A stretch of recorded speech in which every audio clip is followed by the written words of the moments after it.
Hey, good morning and welcome to Breakthrough Walls. I'm Ken Walls and I'm your host. And today I have an internationally famous author, a rock star. This guy's name is Michael Barnett, and you will not want to miss this interview. And you will not want to let another moment pass without having shared this live stream with all of your friends. So make sure you share this out, and we'll see you in a minute.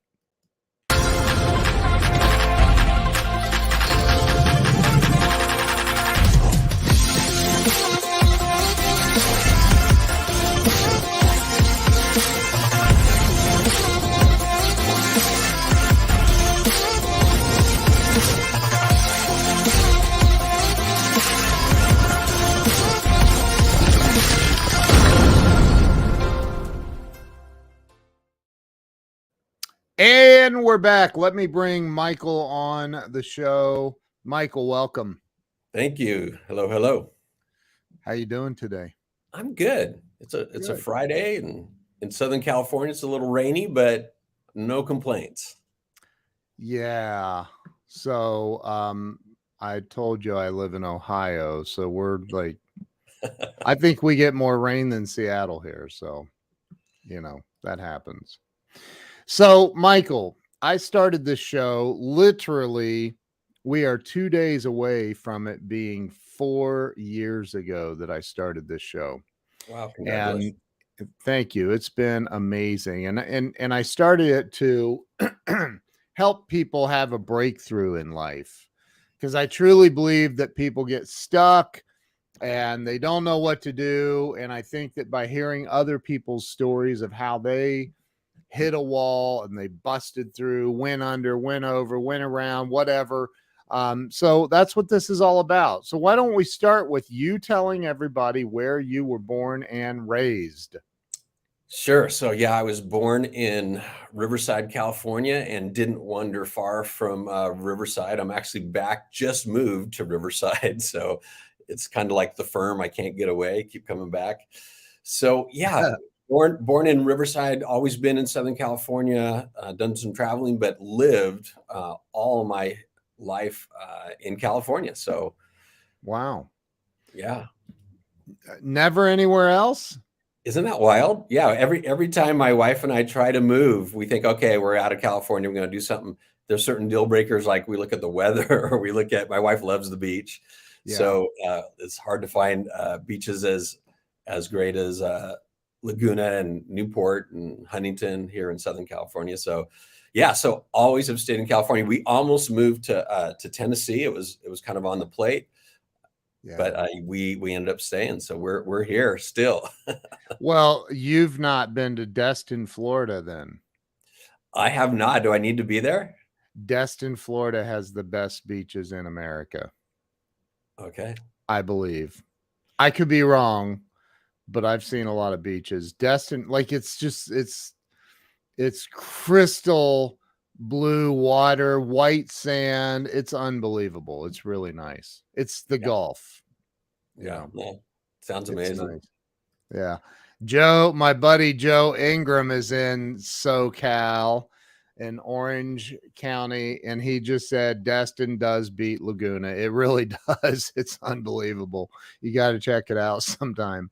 I But will put that on the map. I'll put and that on. Joe's from Southern Cal. He lives in Orange County, so he's But we haven't had any hurricanes in Huntington or Laguna recently, so that's what I yeah, was but thinking. Destin doesn't. I mean, they get you know it's not I don't know. I don't think Destin I don't know. Well, here's a guy that lives in Destin, Scott. So Scott can tell us if they get hurricanes. I don't think they I think they get threats of hurricanes and nothing ever touches the beaches of Destin, Florida. I don't know. Anyway, so you're from California, born and raised. That's where you went to school and high school and all of that. Did you go to college? Yeah, did some did a bachelor's degree locally here, and really started my career in the marketing world. And so that was kind of my beginning, putting together marketing campaigns, and at some point had actually a brand agency that I ran, and played between those two worlds as far as branding and brand agency, and then advertising, and found myself really just seeing campaigns that were, in my mind, these brilliant campaigns often fall apart at the 5-yard line, which was the customer service piece. And so several years ago, it kind of put me on that trajectory to really start looking at, there was a white space in the customer service space that I was trying to fill. A lot of the larger corporations, the Starbucks, the Samsung, whoever, they have some of those pieces in place for their customer service, but it's the regional or the small national companies that I felt was lacking some of those abilities to deliver exceptional service. So I wanted to step in and try to help those. And so that's kind of where I've been for the last several years. I think, from my perspective, there's nothing more important. I've owned businesses pretty much my entire adult life. And I see it. I remember years ago, I went to a company, to their store. I bought one of those Garmin GPS systems, and ended up that the person I bought it for didn't want it. So I took it back. This all happened in a matter of like an hour and a half.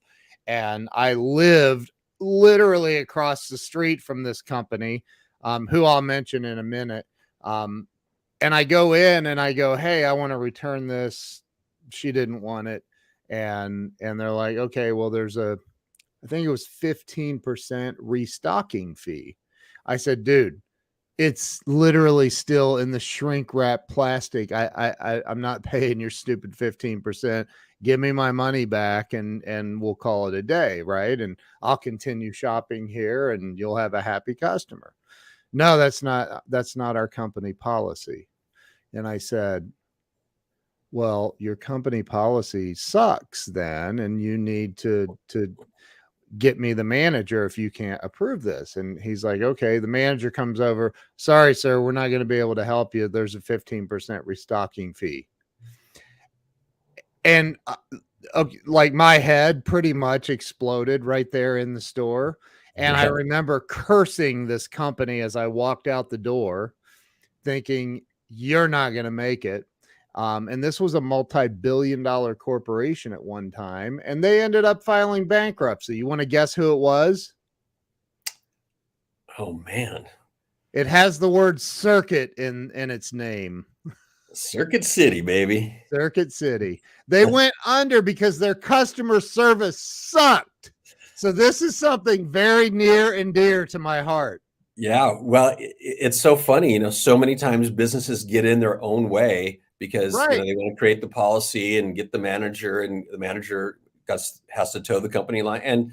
And we've lost the ability often to think beyond the transaction and really develop the relationship. That's why my book is called Customer Relationship Imprinting. It's really about relationships. That's what it comes down to. I don't care if it's a $1 billion company or a mom and pop store. It really is about developing the relationships beyond the transaction. And unfortunately, a lot of companies, you're describing, probably all your listeners, everybody viewing this can say, "Oh yeah, I have that experience too," and they can name a different company, because oftentimes, it is a lack of customer service training that we haven't really empowered our people to make some decisions and make things right for a customer without getting a manager. And so we not only change the manager's function to just be a babysitter, but Right. we've turned it into, we really can't get customer service. And so those are things that certainly all of us have been exposed to, and the people that certainly understand the idea of developing the relationships, they're the ones that are leading the charge when it comes to not only customer service, but they're making more money and they're acquiring more customers. Go figure. Yep. It all matters. Well, and Joe is right. It's the people that are separated from the day-to-day transactions and interact. I think that all the C-suite idiots at the top, I'm sorry, I should, but all the C-suite level people need to go out at least once a quarter and work in a store or retail. If we're talking retail, they need to be in a store somewhere serving customers and remembering what it's all about if they ever even experienced it. Right. You have to inspect what you expect, right? Amen. You So got yeah, boots on the ground, man. I think that we have this is why I love what you're doing. I love and I hope that you have a copy of your book you can hold up. But of course, there it is, customer relationship imprinting. So talk about, you get out of college, what was your degree in? it was in business with an emphasis of marketing. Okay, so business and marketing. So you get out, you didn't start your own business right there on the spot, did you? Or did you I work already for had a someone? business that Oh, was really a print broker business that I started before finishing the degree. Yeah. okay. So you had this business and so talk about where things ended up going for you from there. Sure. So when you're working with companies and their brands, you really, branding is a very interesting field because oftentimes you're really getting into the DNA of a company when you're talking about their brand, because you're talking about what does your brand represent? What is it about your company you want people to feel and understand? And oftentimes there was a great separation between what people believe their brand to be and what the customers saw their brand as being. And so I would run that into that time and time again, that company A would say, our brand is about this. We're about, we have the best quality and the best people. And then you talk to their customers and it was like, their quality isn't the greatest and I can't get anybody to pick up a phone. And so you had, all these brand promises that were being destroyed rather than delivered Right. by their customer service. So yeah, I just couldn't ignore that because that just kept coming up, that we had people that were kind of delusional when it came to their brand of what it was really about. So I wanted to get in under the DNA of, okay, what is that? Because really, when you get down to what a brand is, it's not what you and I say it is. In fact, it's the one aspect of any business, whether you're talking about McDonald's, you're talking about Disney, they don't own their brand. They may own the copyright, but the owners of the brand are the customers. Right. And the customers are the one that dictate what our brand is about, period. And so when you start flipping the script a little bit on what that looks like in customer service, then all of a sudden you realize if your customers are the owner of their brand and you're not taking care of your customers, then all of your brand promises really don't mean a lot. And one of the 6 elements in the book is that we have to treat brand and service as inseparable. And I think that's something that a lot of people haven't really talked about in the customer service space. They talk about, how to deliver the service and some of the common things we hear, which are great. But this idea that your brand promises are being delivered or destroyed by your customer service. And that's something that has to go all the way up the food chain to the CEO to really buy in and understand, and all the way down to the frontline employee that understands they represent the brand, wherever they're going, whatever they're doing.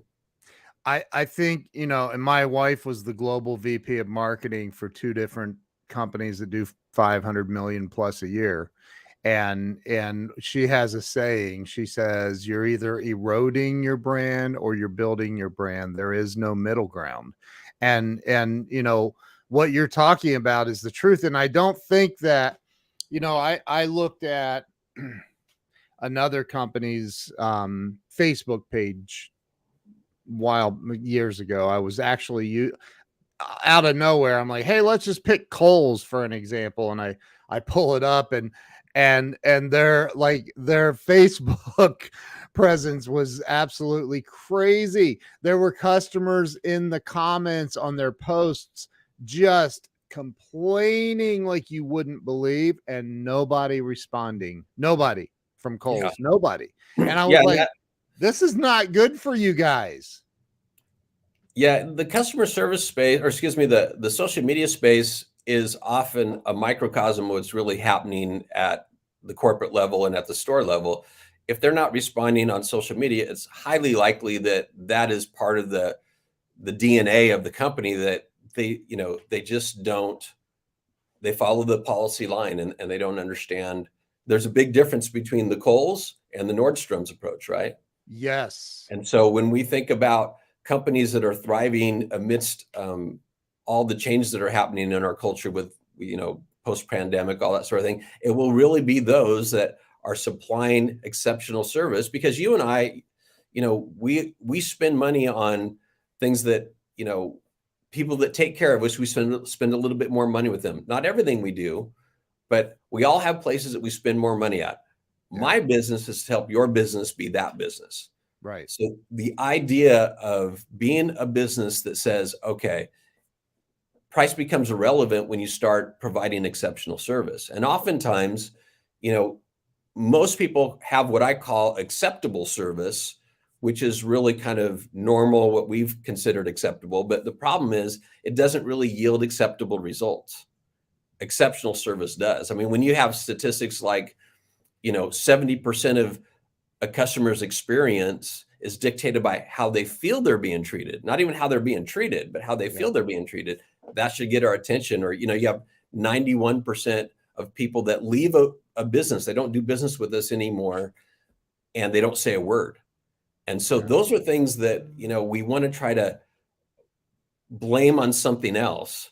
But the truth is we really have to have the humility to get under the hood and say, okay, what service are we consistently delivering? Because anybody can be good, on occasion. A broken clock is right twice a day, right? So Right. it happens. It's But true. at the end of the day, it really comes down to the intentionality of companies that say, okay, we are going to make service the most important thing of what we're doing. Everybody believes they have great service, and that's part of the biggest challenge, is helping people to again have the humility to take a look and see beyond Yelp reviews what it is that they're really doing. So you're sitting in a board meeting with a Fortune 100 company that's in retail, and it's not difficult to find out if their customers really care about them or not. Literally take a peek at their social media and you'll find out everything you need to know. So which everybody's doing. I don't think that I think there's a lot of companies that don't believe that. And so you're sitting in a meeting with them. How do you convince a $1 billion a year um, executive board to have humility? So that may or may not happen in terms of the humility piece, but when you start looking at the bottom line, if you look at somebody's calendar and you look at their pocketbook, you find out what's important to them. And so if I looked at the board of directors calendar and what they're talking about and their board minutes, and see that there's no mention of customer service, there's no time given to developing what that piece looks like beyond just maybe a line item, Right. that would be something I'd want to point out to them. Or look at the budget. What kind of resources are you putting towards customer service training? Because the people that are doing it well and consistently and are hitting it out of the park, it doesn't happen by accident. Nobody has great service by accident on a regular basis. And so it's that intentionality. So a lot of times it's really just looking at the pocketbook and the calendar and saying, okay, let's elevate this and see what kind of impact that can have. And you're correct. And you really have to start at the top, because if you don't have that support from the top, it just feels, oh, this is just another thing that we do. The truth is, if we don't take care of our customers, we don't have a business. And the people that are committed to finding out that customer experience and how to engage customers and give customers really what they want and what they need before they even ask for it. I mean, those are the things that exceptional service is really made of. Joe Ingram says a bad waitress can make a great meal taste bitter. So true. So true. Hey, there's another California friend of mine, and she's in San Diego, Dr. Shali. So, uh, when it, how do you, because, okay, let's go through a couple of examples. We don't have them everywhere here, like in other areas. Chick-fil-A. Chick-fil-A, if you go to a Chick-fil-A, I've never like I've never experienced customer service from better than Chick-fil-A. I mean, they're unbelievable. Like they're just absolutely unbelievable. How does a company that size, and they're massive, they're huge, and they're all over the place. How does a company that size, how did they create that level of customer service um, on such a huge scale? I mean, it's literally you go to any Chick-fil-A in wherever. I've never experienced bad customer service at a Chick-fil-A. I'm not saying it doesn't happen, but they seem to have it just spread evenly across their entire company. How does a company like that do that?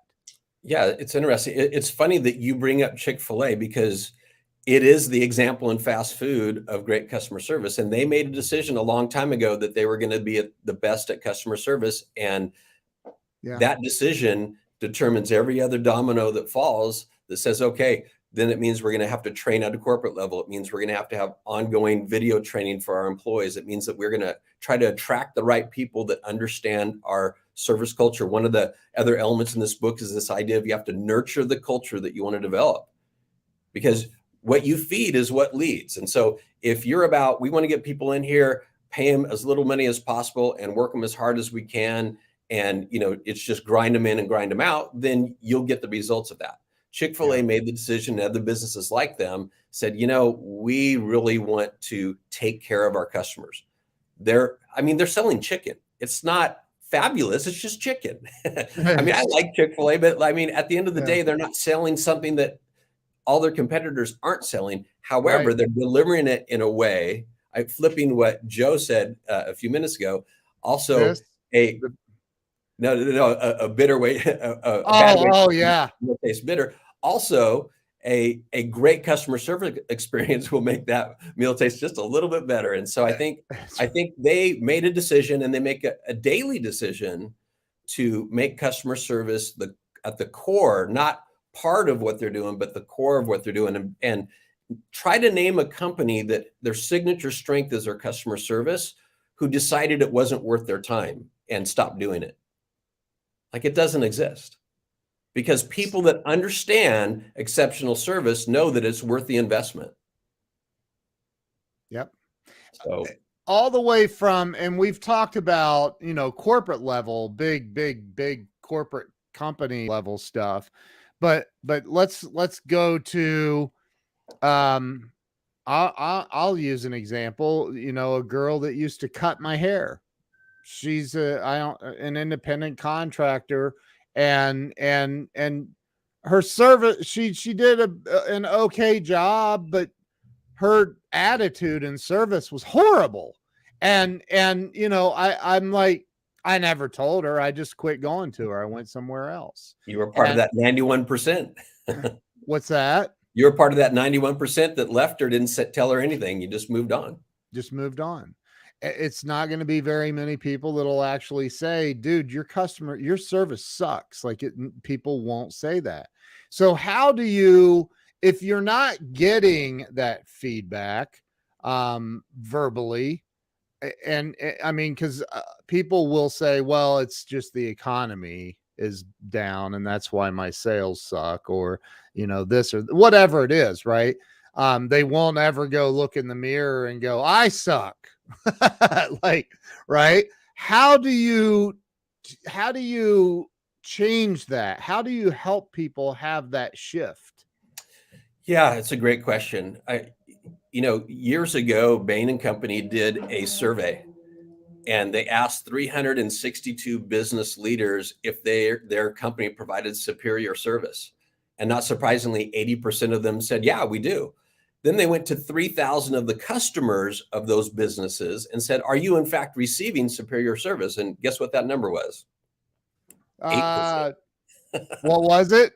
8.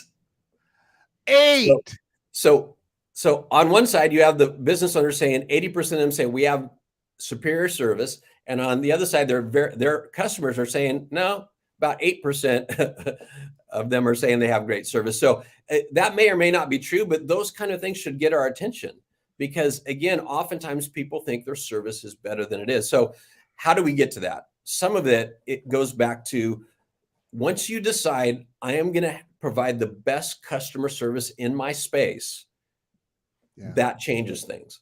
When you say I am going to, even if I'm a one-man show, if I'm a solopreneur, I can say, do you know what? I am going to provide the best service regardless of what happens. I'm going to provide exceptional, not acceptable service.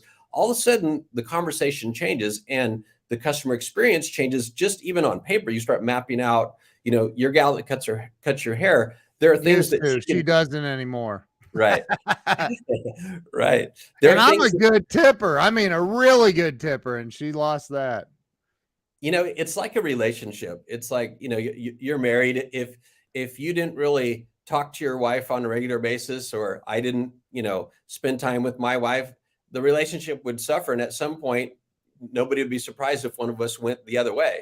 Yeah. The same is true of business. And again, that's why it was customer relationship imprinting. I want people to understand that business relationships are the same. I don't care if you're a global company. It comes down to how people feel they're being treated and how they feel they're being valued. You mentioned earlier, people blame the economy. We're coming out of a really challenging time.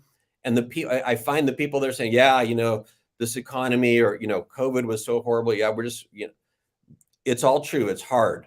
But the people that are thriving, the people are saying, well, because of that, we've changed the way we're interacting with our customers, and we've improved our systems, and we've improved our ability to really hear the customer. And so you make a choice. You have to make a choice. You can't make people decide. Like if somebody says, okay, I want to have amazing customer service, it doesn't happen overnight.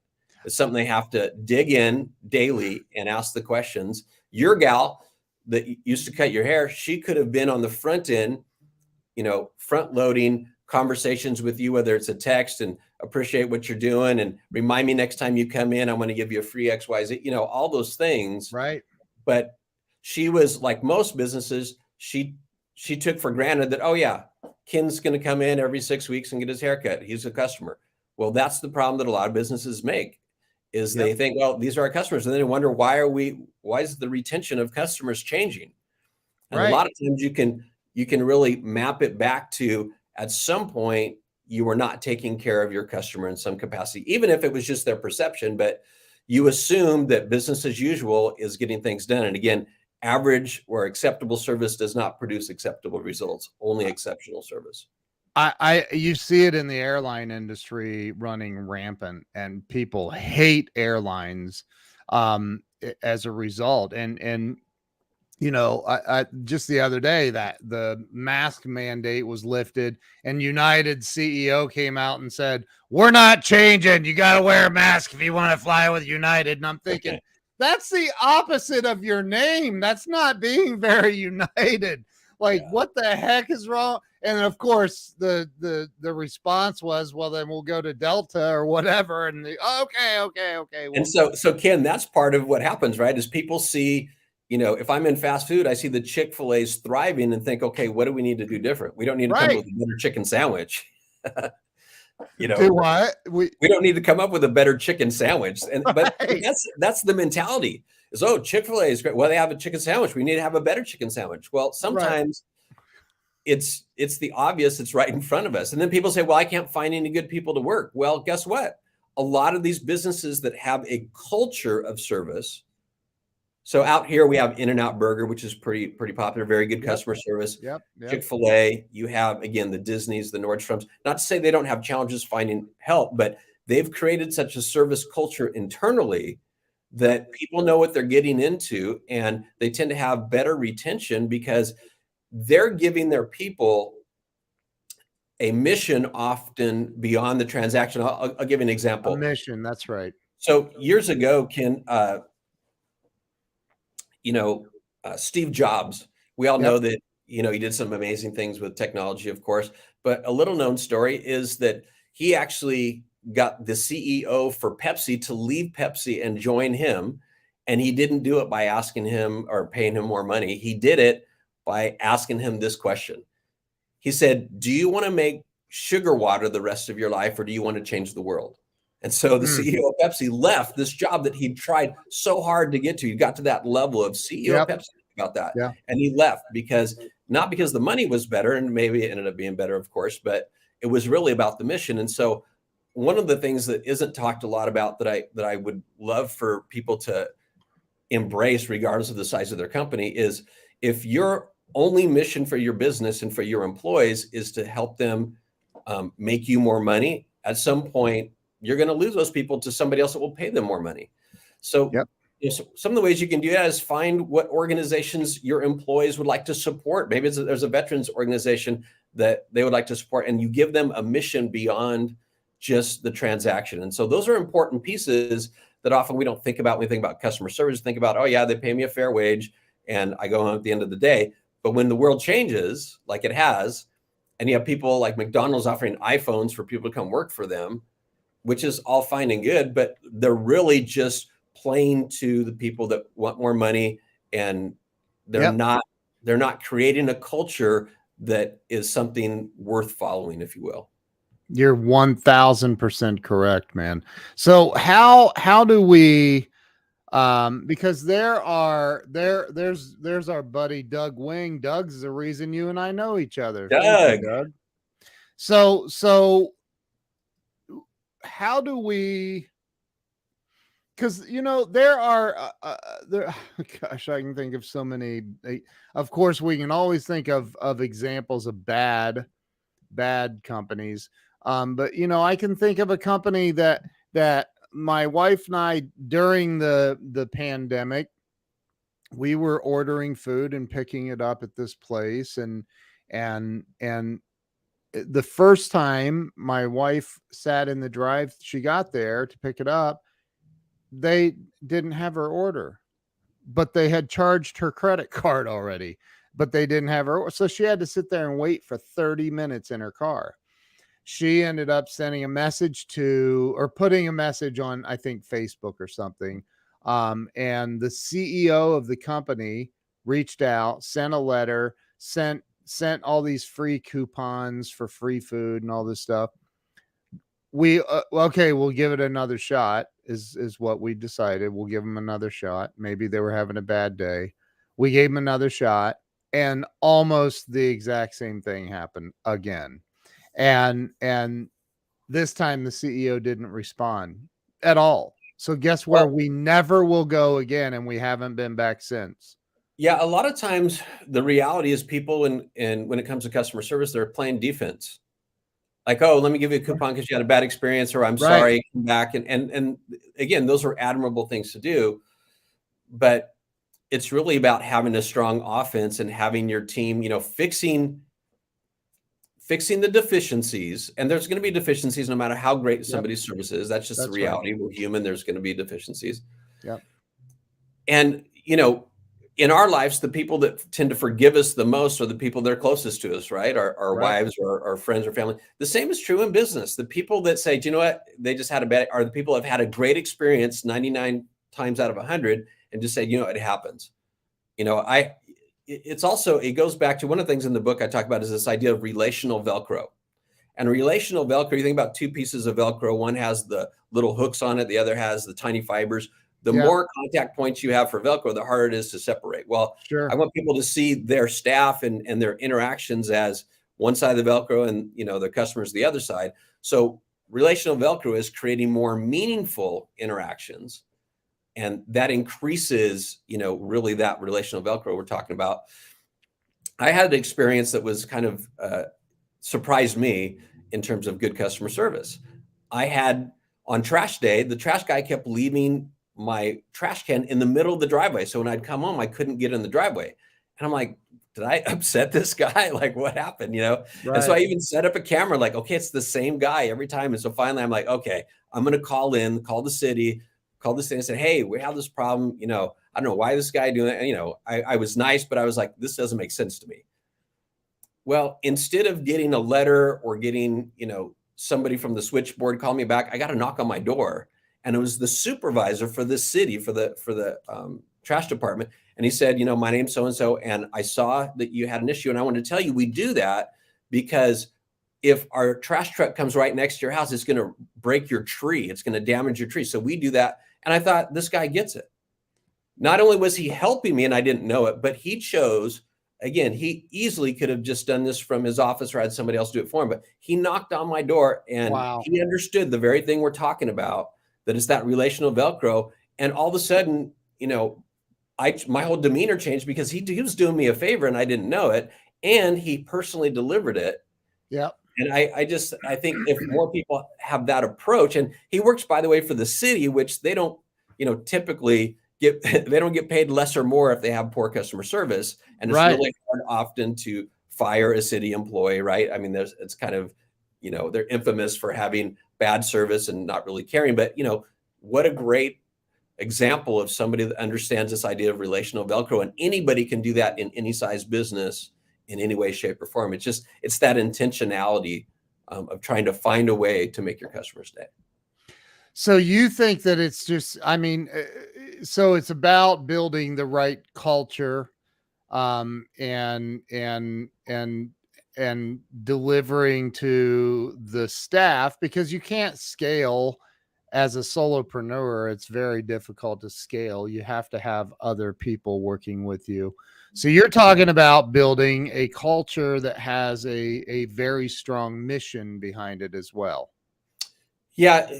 My company is called Six-Sided Service because, like a cube has 6 sides, I believe there are 6 different elements that are involved in creating exceptional service. And that's What really are those? What are the 6 elements?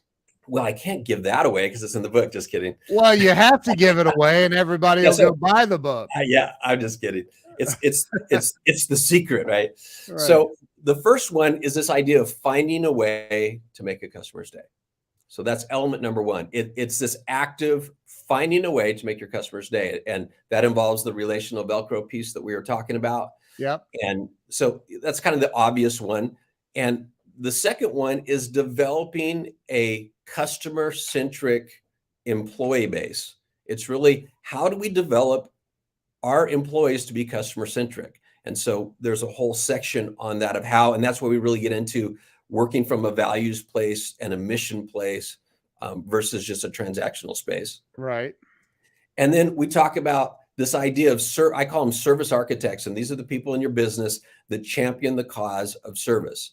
And we want to enlist and empower service architects. So when you use these examples of this company where the CEO gave you a coupon, right, ideally there would be a service architect at the store level that championed the cause of service, that never had to get the CEO involved, that they understand where the deficiencies are and they're at that level taking care of those deficiencies. Mm-hmm. And so there's that piece. There's also the piece of making sure your brand and your service are seen as inseparable. And then we talked about, nurture the culture is another one. This idea of, we do have to create that internal culture, because we're not going to really be able to serve people outside of our business if inside our business everybody's miserable and they feel like what they're doing doesn't matter, nobody cares. And then finally, the last piece is this idea of steering your service with systems. Like, the only way to have consistent service is to have a system in place.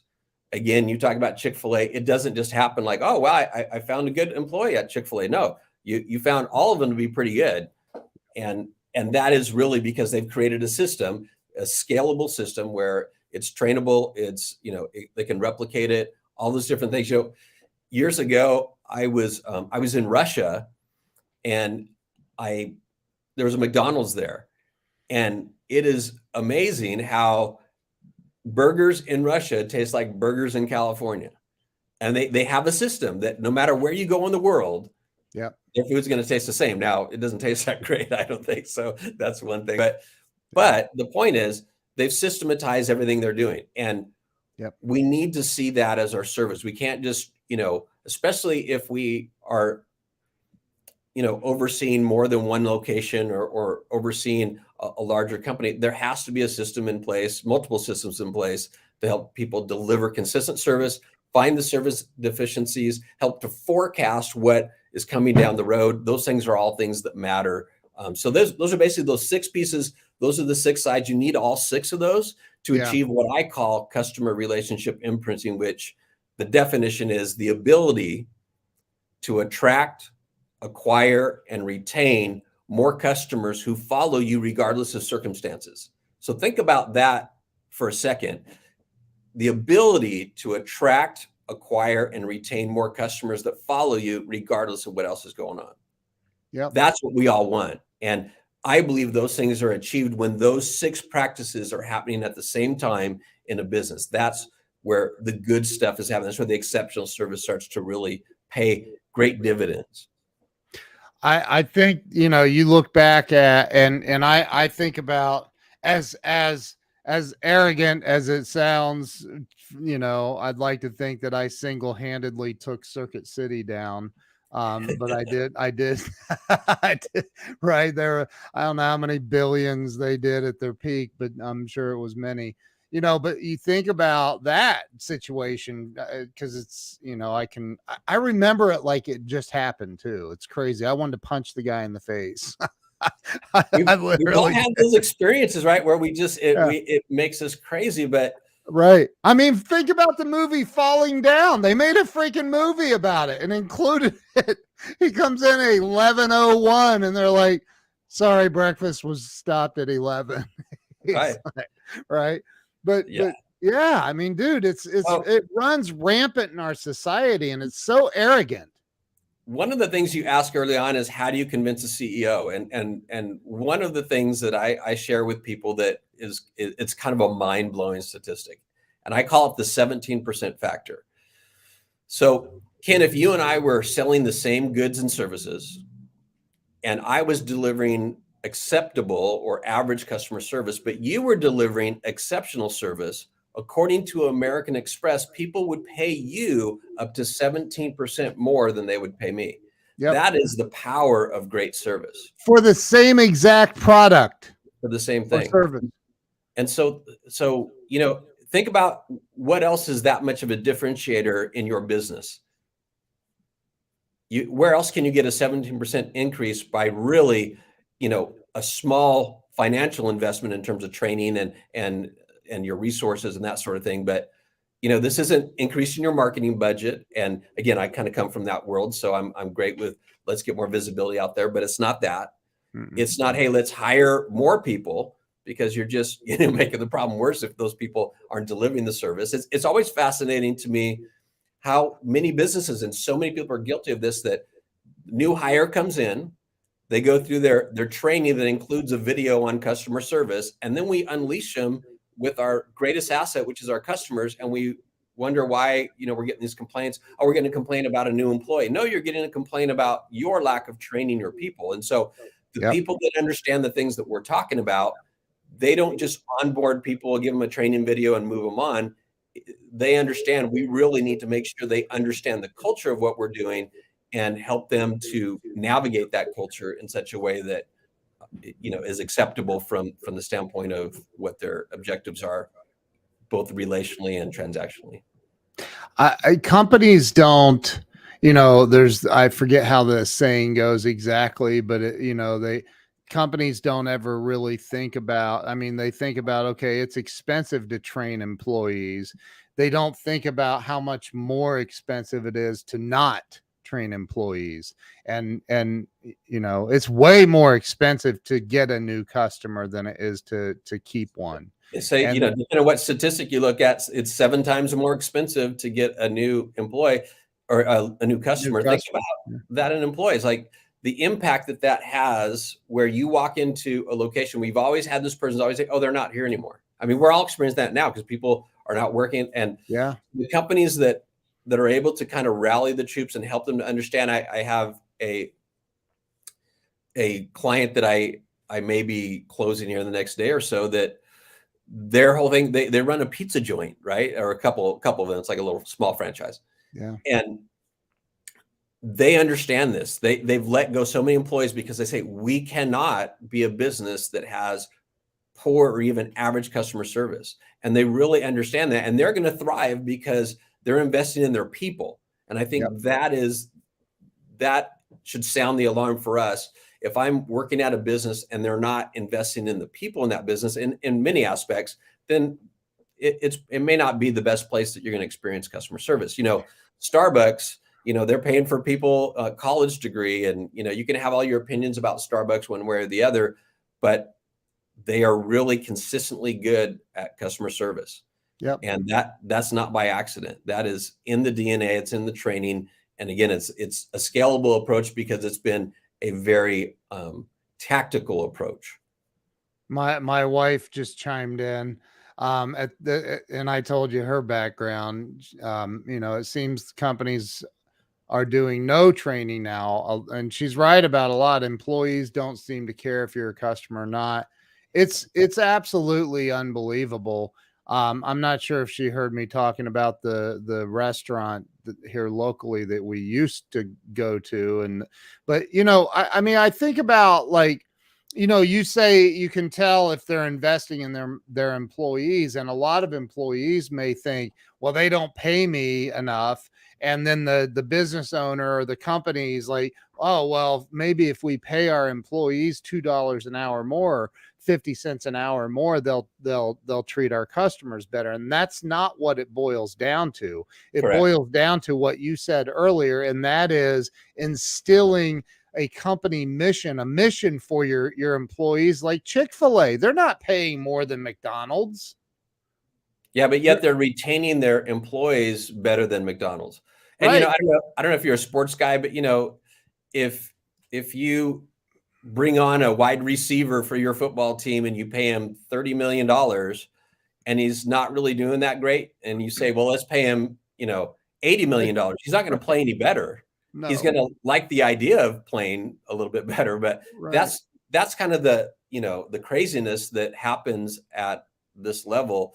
Is people tend to think if I throw more money at it, it'll fix it. Well, at the end of the day, people are also lazy. They decide, well, let's pay him more. Let's do what we can for him to keep him happy. Well, you're already sunk because you're asking the wrong questions. And it's really, what can we do to invest in our people? What does that look like? And I believe one of the reasons Starbucks has done so well is they've asked that questions. What do you want? Well, we want a college education, and they've delivered it. Again, whatever your opinions are about them as a corporation, you have to acknowledge that they are listening to what their employees want, and they're providing a culture. People know, wow, if I want, get a college education, I can work as a barista or, whatever. The companies that understand that piece, I think, are the ones that are going to have that retention of their employees. And again, you probably have your same place that you go to, whether it's a restaurant or Starbucks or whatever. You like seeing those people, the same people. Oh, they make my drink right. That's the person that always takes care of me. Again, we all go places where people just take care of us. We're willing to pay more. And Starbucks is a quintessential example, because I never thought I'd pay the amount of money I pay for a coffee. If you told me that 30 years ago, I said, I don't even drink coffee 30 years ago. Right.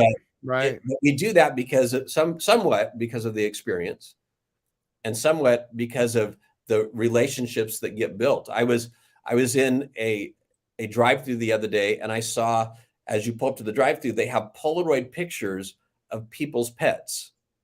Like these are all our customers' pets, and somebody had a turtle. I mean, it was crazy, That's brilliant. That's part of that relational Velcro, right? Yep. Oh, look, that's so-and-so's dog. What a cute dog. All of a sudden, it's not about getting your product at the window. It's about connecting with other people. And, this pandemic, one of the things that happens in something like this is we all start thinking about really what's important. All of a sudden, the things that were important pre-pandemic aren't as important as they are now. And what really becomes important is what? Relationships. Yeah. We start thinking, there are some people that don't want to go to work, but there's other people that don't want to go to work because they've had time with their family, or had time with some of their relationship. And, anytime, whether it's World War II or these things happen, the underlying theme is people start thinking about what's important, and it's relationships. So if we can translate that into business, of helping businesses see that the same is true of your business, people want to see, we're not going to be best friends with all of our customers. Starbucks, that's not their goal. Their goal is to truly have an interaction. Why do they have your name on a cup rather than a number? Because they're trying to create that experience. So again, name the company that has excellent customer service. They understand this piece. So I couldn't agree with you more. I think that, I always ask this question, but I'm going to answer it for you and see if you agree. I always say, what do you think holds people back in life? We'll put in people, companies, whatever. And I think it comes down to our level of service to others. And that goes to the company level. It goes to everything. Like if you want to stop sucking in life, learn how to serve others better. Yeah. Do you agree with that? I do. In fact, in the book, I share a personal experience that's kind of a little embarrassing because I was working with a grocery chain as their marketing director, and something would go wrong, and I would I would inevitably find a way to blame people at the store level, and sometimes that was the case, but more than not, I had some culpability that I wasn't willing to admit to, and the challenge is you have to come to a place where you have your own aha moment and you say, like in my mind, the stores were there to serve my marketing plan. I had it completely backwards. It's like miscasting somebody in a movie. If you were casting for the movie Gandhi and you had Sylvester Stallone as Gandhi, it just kind of wouldn't work because it's miscast, right?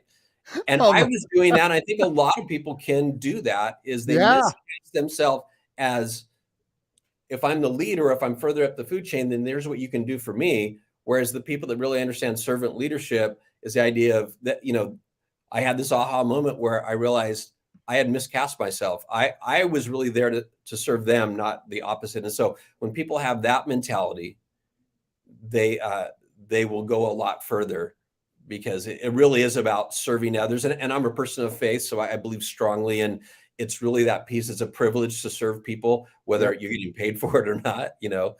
That's something that is deep in the DNA of humans of how, when we eat together, somebody makes a meal for us. One of the people that helped me have this discovery was actress Suzanne Summers. And so I've done some work with her, and I was invited to her home, and she made lunch. She didn't have somebody else make lunch. She made the lunch, and she, She made Suzanne Summers made you lunch. yeah, yeah, and Wow. and she has that piece of humility, and it wasn't even about that as much as about you forget after a few minutes that you're talking to Chrissy Snow from Three's Company. Yeah, She's right. her and Alan are just down to earth and Yeah. great people, and but the reality is I had to see where I was in the drama that was created. So it's easy to say, we have all these problems, we have, issues with our employee. Okay, what's your role in that drama? Not what is your title, because it's really easy to defer to the title. Well, so-and-so handles that, or I'll do. No, what is your role in that drama? And so once I realize that piece, and once I can help people turn the corner, realize whether you're the CXO or whether you're a manager, you need to Yeah. define what your role is in the drama, and self-correct, and again have that mentality of serving other people. It changes the approach significantly, because it's no longer about what you can do for me. It's about truly, and we talk about this in business a lot, it's about how can I add value to you. If we can Right. do that on an interaction level with customers, whether it's you're on the other side of a customer service call, or you have somebody stand in front of you in a brick and mortar environment, it's really, what can I do? Again, that first element in my book is find a way to make their day. How do you consciously look for a way to make their day, not to just get them to leave without causing trouble or give them a coupon? Like, what can you do to make their day? I and it does come down to um for unfortunately I learned this the long and hard way, and that was training an employee. So generally speaking, not for everybody, this is just in general, when you hire an employee, they need direction. They just do. They need goals, they need direction, they need a mission, they need all of the things. Me, I don't need that. I'm a self starter. I just get stuff done, right? I just go and I get it done.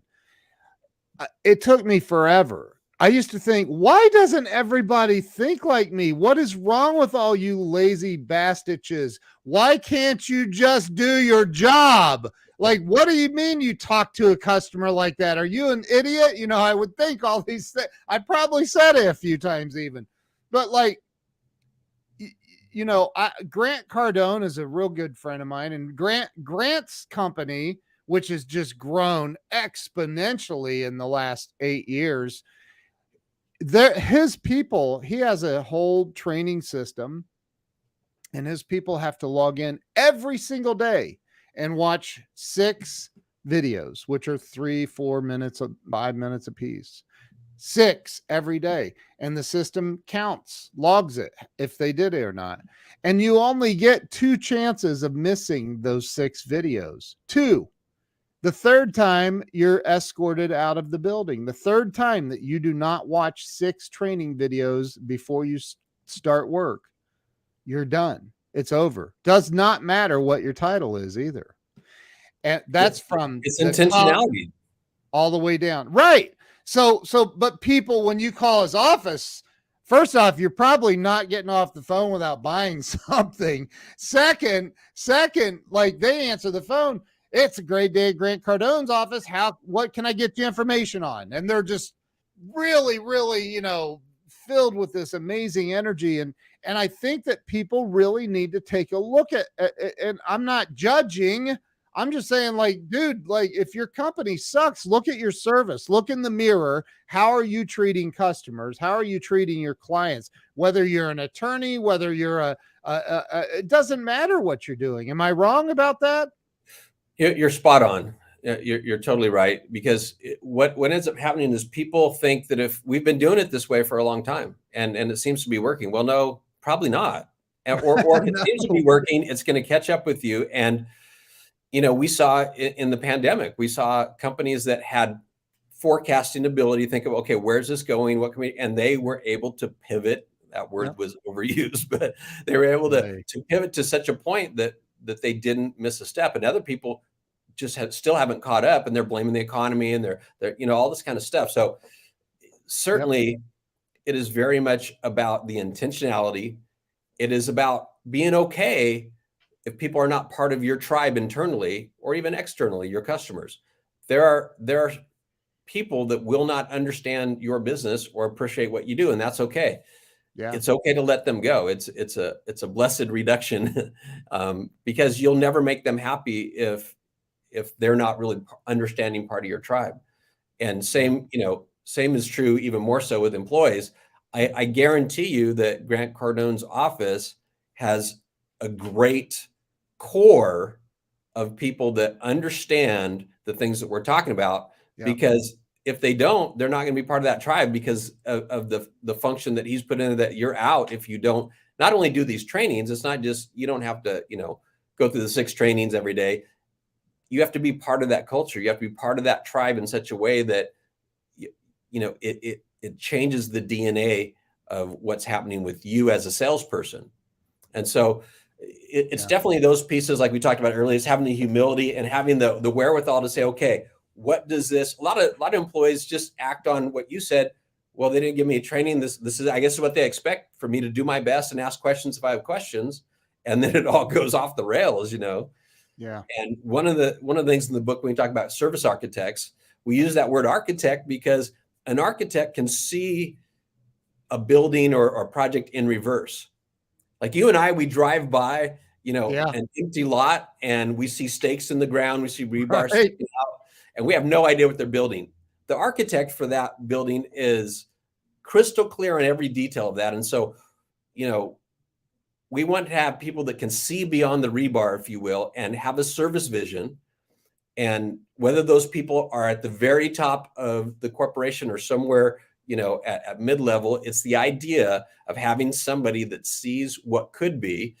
And, one of the great examples of this is there was this guy years ago that he had this huge building project, true story.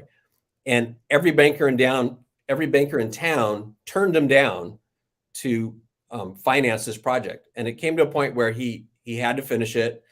And he said, I'm going to turn in my insurance, I'm going to do everything. He's all in. And nobody got it. Nobody understood in terms of the banking world what he was trying to do. And it was a few years after that he opened the happiest place on earth. It was Walt Disney. Yep. He could see beyond the rebar, and he wasn't even, some people could see, oh, he's building an amusement park, but he wasn't. He was building the happiest place on earth. Yep. And you have to have people in your organization. And if you're an entrepreneur, it's you. Yep.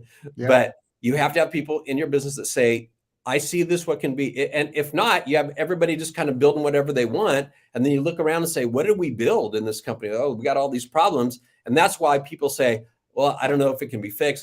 Let's just try to do this and try to help, rather than saying, no, let's get a plan and let's execute this plan. Let's have people aligned to what we're doing.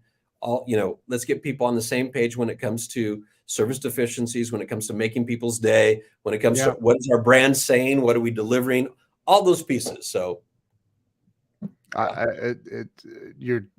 this is brilliant, man. I think that everybody watching, first off, go to sixsidedservice.com. Hold your book up again, Michael. I'm going to give you full screen. So go to, is that where the book is, at sixsidedservice.com?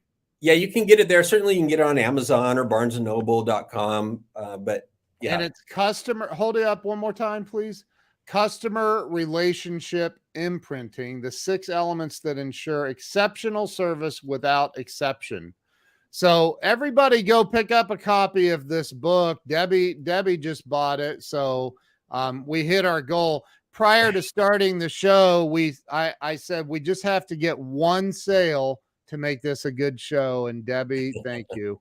In fact, I said Debbie will probably be the one that buys your book. So no, I'm kidding. So everybody, and that's the other thing. I think that companies on every level, especially with social media, people they're just not getting it. Although I believe the executives in these big corporations probably spend a lot of time perusing social media, they don't think about their own. And if you have bad customer service at a business, no matter what the company, that news is going to travel way faster than if it's a great experience. And what you're talking about and what this book is about and what you're about, people, wake up. Yeah. Again, acceptable service just isn't acceptable, and exceptional service can be attained, but you have to have these 6 elements in place. Yeah. And I can't say that it's easy, but it's certainly worth it. And again, you can't name a brand or a business that has exceptional customer service that decided one day it's just not worth having exceptional service. Let's go back to average service, because they've kind of cracked the code and they realize this is where it's really at. This is the secret sauce of business, of having exceptional service. And again, it doesn't happen by accident. It happens by, consciously day in and day out, like Grant Cardone's team, every day saying, okay, what can we do with our service that we're not doing today? Or what can we learn from yesterday? Absolutely. It can change the trajectory of a company in a downward spiral. It can, if you focus on everything that Michael's talking about, hire Michael, have him come in and buy his book and make it required, make a book study club with Michael's book in your company and have a meeting every morning talking about it. What are we going to do to make our customers' day today, to really make their day? Yeah. It's beautiful. I love it, man. This is awesome. Everybody go over and follow Michael too, everywhere on social media. Go ahead. Yeah, you were saying something. No, I was just say, one of the things that we did too is we created something that is called a 6-sided service deck. And so there's 52 cards in a deck. So we created cards that have a quote from the book on each card, and then a question or an action step. So you can train at a corporate level. You can sit at a corporate meeting and say, pick a card. Let's talk about service from that standpoint. You can train your frontline staff. And we're really serious. You have these? Yeah. So if you go to sixsidedservice.com, they're called a 6-sided service deck. And we've had a lot of great response because people, maybe at the front line, they're not going to read the book or they're not going to take the time to do that. Wow. But they go through these cards. I do some work with Harley Davidson, and they're doing that with their staff. And those are. Do you have them with you? Can you show them? Of course I don't. That would have been smart. Oh. But yeah, they're a deck of cards, and there's 6 suits, one suit, for each element in the book, and there's questions and quotes from the book. And so, yeah, I should have them in my hand showing them to you, but go to sixsidedservice.com and you'll see them there. But it's those kind of tools that, again, it's a great place to start. Buy a book, buy a card. We have bundle deals, obviously, where you can buy a book for your executive team or for your management team, and then buy those cards for them as well. It's those little things that kind of get those gears turning to be thinking about your service in a different way. And even if you don't get my book or my cards, like, invest in training your people by, giving them something to hang on to rather than, okay, let's do better at customer service. My wife said earlier, I don't think you saw it, but I'm gonna find the comment. She was talking about that company. She said that restaurant CEO seems like a super person, but you're only as good as your customer facing team. And that's so true. However, and I said this to her when it happened, it still falls back on the CEO because he needs to be making even if he can't be there in person. They only have 6 locations. So, but he needs to make sure that these customers or these employees are properly trained, and that they understand the mission. Like, understanding the mission and training are probably 2 of the most important things. Well, the textile industry, when you have a shirt, you have what they call it the warp and the weft, and it's the 2 different directions of thread. And oftentimes we treat our marketing as one, the warp, the direction of the thread, and then over here in a different spool thread, we have our service, and the 2 never intermingle. But the businesses that get it understand that the warp and the weft, or the business, the brand, and the service are inseparable. Like what your wife's saying, at the end of the day, the CEO should know that, because his people are not delivering the brand promises. Yep. And he either doesn't know it, or somehow it's not getting to him, or the training's broken down somewhere. But at the end of the day, that's a great example of your brand and your service are inseparable, because now you don't even like that brand, and you won't even, spend time with that company. Sorry. And because at the end of the day, their brand promises were broken at the service level, and they're still seeing brand and services separate. We have to see them as integral and working together, like that warp and that weft. And then you've got one of the top podcasts in the world. 2 guys sitting here talking about your brand and how much it sucks, and you don't want that. Right. Or how about this? You don't want to be like Montgomery Ward's or Sears or Circuit City. You don't want to be in that position. And you can change that right now by focusing on better customer service. And the number 1 thing you can do is get Michael's book, sixsidedservice.com. Go over and pick it up. Michael, hold up your book one last time, if you would, please. And let's show people Customer Relationship Imprinting. Let's get this book in the hands. Hey, you know what? Go buy a couple of extra copies, and those companies that you think their service sucks, go in, ask for the manager, and hand them a copy of the book. Say, I really like this place, but I hope you change. This will help you. That's what I would do. All right, listen, Michael, thank you so much. I appreciate you coming on today. Thank you. You're a great guy. I love the message you carry. I love what you're doing, and I really hope that some people take to heart what we've talked about today. Awesome. Well, thanks for the opportunity. Really good talking with you, Ken. Thanks. Yeah, it's been great. So everybody have a wonderful day. Have a great weekend. Michael, thank you so much for being here, and we will see you all next week. Until then, have a great weekend. Thanks, Michael. Thank you.